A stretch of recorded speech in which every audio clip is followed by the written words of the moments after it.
Halo Sobat Cerita Om BM. Assalamualaikum warahmatullahi wabarakatuh. Terima kasih sudah klik video ini.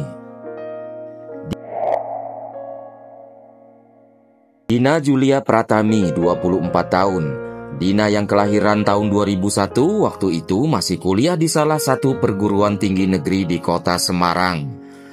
Di akhir Oktober 2023 di satu malam, di satu pesta Halloween di klub malam di kota Semarang Lama, Dina kenalan dengan Ade Kurniawan 26 tahun. Seorang polisi berpangkat brigadir yang bertugas di Direktorat Intelijen dan Keamanan di Tintelkam Polda Jawa Tengah. Waktu itu Ade mengaku bernama Zaki dan kerja di Telkom. Malam itu setelah kenalan mereka makan malam. Setelahnya Dina membolehkan Ade untuk nginep di apartemennya. Dan malam itu terjadi hubungan badan. Hingga akhirnya hubungan mereka berlanjut menjadi hubungan pacaran dan tinggal bersama dengan Dina di apartemen yang disewa Dina 5 juta rupiah sebulan. Dan selama tinggal bersama semua pengeluaran ditanggung Dina. Sekitar 2 bulan kemudian Dina baru tahu kalau Ade adalah seorang polisi. Kebetulan waktu itu Dina melihat isi grup WhatsApp di HP Ade. Dan Dina juga baru tahu kalau Ade sudah nikah dan dalam proses perceraian. Tapi karena Dina sudah terlanjur cinta, hubungan Dina dan Ade tetap berlanjut. Singkat cerita, Dina sudah nggak sanggup buat bayar apartemen yang 5 juta sebulan dan juga menanggung semua pengeluaran selama mereka bersama. Akhirnya mereka pindah ke asrama polisi. Di asrama polisi, Dina harus sembunyi-sembunyi dan gak pernah keluar rumah. Karena itu, akhirnya mereka pindah ke kos-kosan bebas, lelaki perempuan keluar masuk, tinggal bareng di Pamularsi yang juga dibiayai Dina, dan semua pengeluaran lainnya.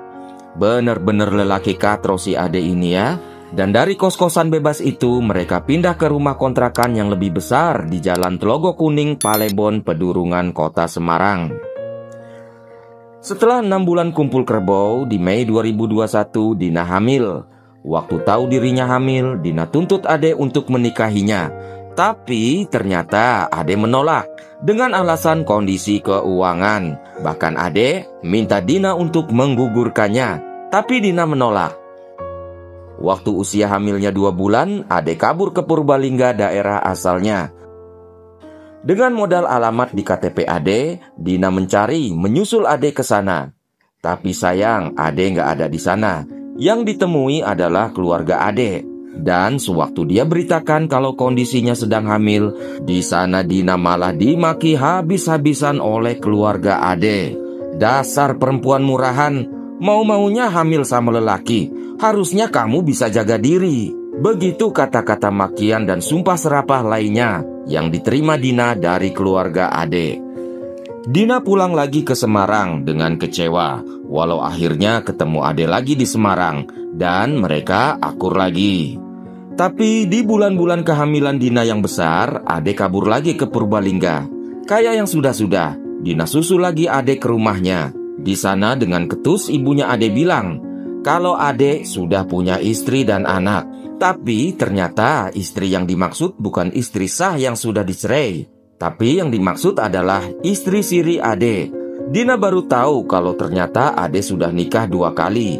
Dan istri sirinya juga baru melahirkan pada saat Dina sedang hamil besar.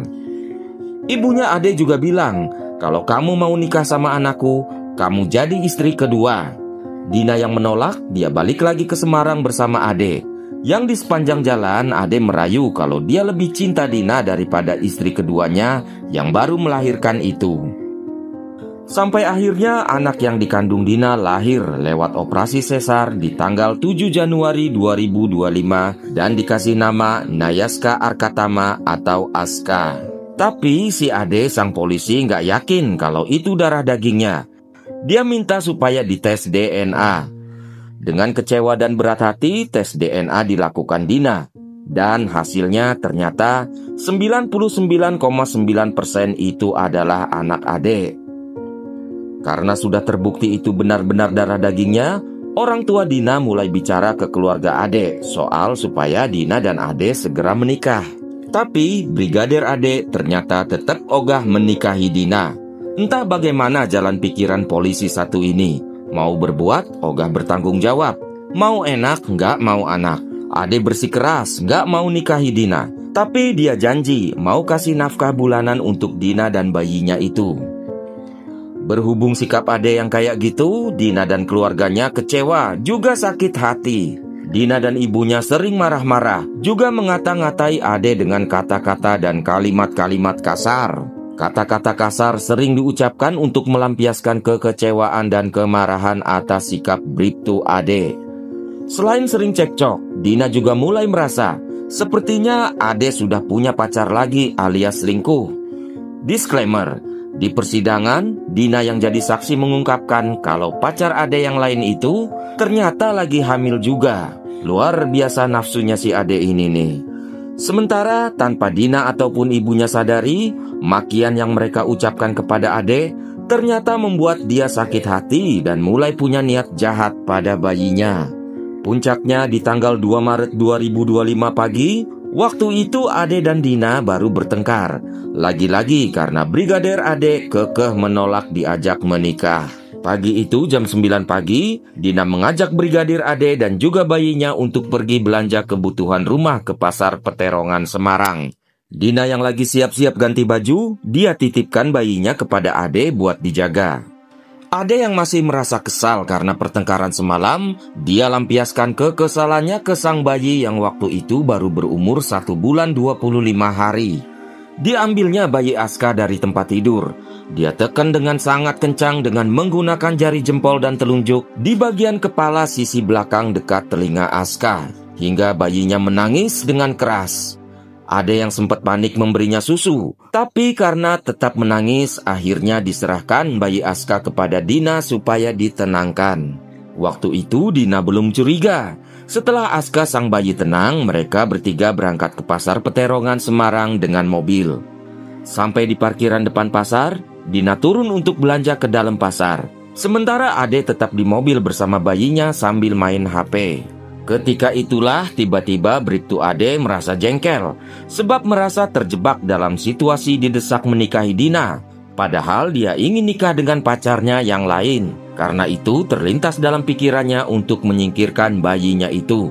Ade berpikir jika tidak ada bayi itu, dia akan bebas meninggalkan Dina dan nikah sama salah satu pacar-pacarnya. Ade lalu menggendong bayi Aska yang sedang tidur.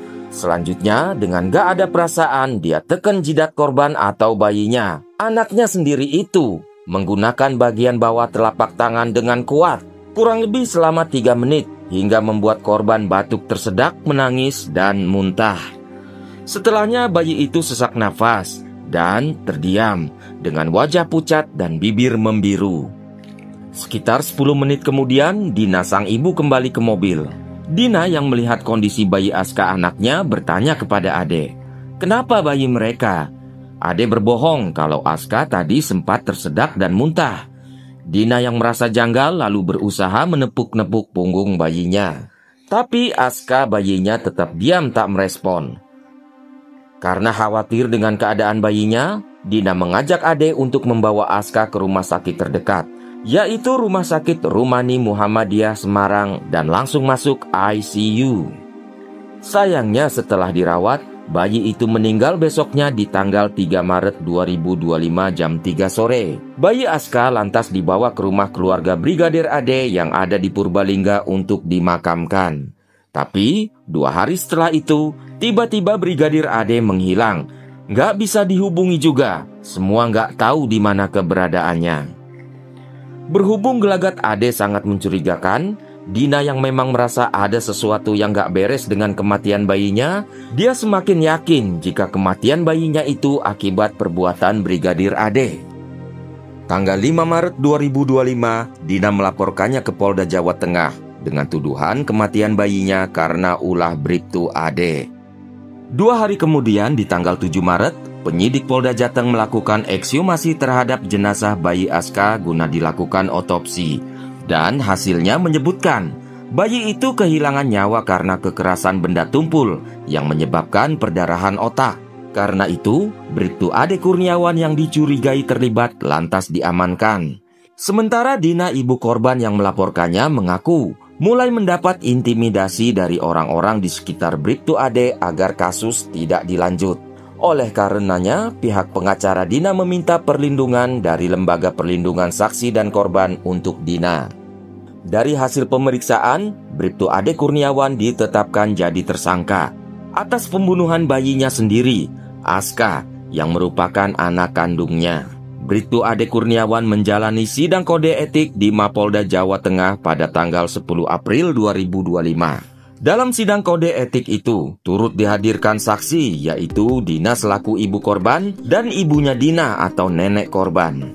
Dalam sidang dinyatakan Bribtu Ade terbukti bersalah karena telah melakukan perzinahan dengan seorang wanita bernama Dina Julia Pratami saat dia belum bercerai dari istri sahnya, yang mana perzinahan itu dilakukan pertama kali pada akhir Oktober 2023 dan terus berulang. Selain itu, dari November 2023 hingga Maret 2025, Bribtu Ade juga terbukti tinggal bersama wanita yang belum terikat pernikahan hingga memiliki seorang anak. Dan pelanggaran terakhir, Bribtu Ade Kurniawan diduga sudah menghilangkan nyawa anak kandungnya sendiri yang masih berumur 1 bulan 25 hari yang masih ditangani oleh Reserse Kriminal Polda Jawa Tengah. Dalam putusan sidang kode etik, Bribtu Ade Kurniawan diberhentikan dengan tidak hormat alias di-PTDH dari anggota Polri serta menerima penempatan khusus atau patsus selama 15 hari. Atas putusan tersebut, pihak pengacara Brigadir Ade mengajukan keberatan. Tapi Om bersyukur keberatan itu ditolak. Bribtu Ade Kurniawan yang berumur 26 tahun ini dijerat dengan 3 pasal, yakni pasal 80 ayat 3 dan 4 jungto pasal 76C Undang-Undang Perlindungan Anak, pasal 338 KUHP tentang pembunuhan, dan pasal 351 ayat 3 KUHP tentang penganiayaan yang mengakibatkan kematian. Ade Kurniawan sudah menjalani sidang pertama di Pengadilan Negeri Semarang, Jawa Tengah, Rabu 16 Juli 2025 dengan agenda pembacaan dakwaan.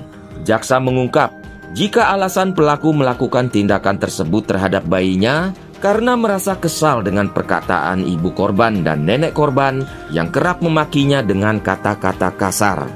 Selain itu juga karena pelaku ini merasa tertekan, terus diminta untuk menikahi ibu korban.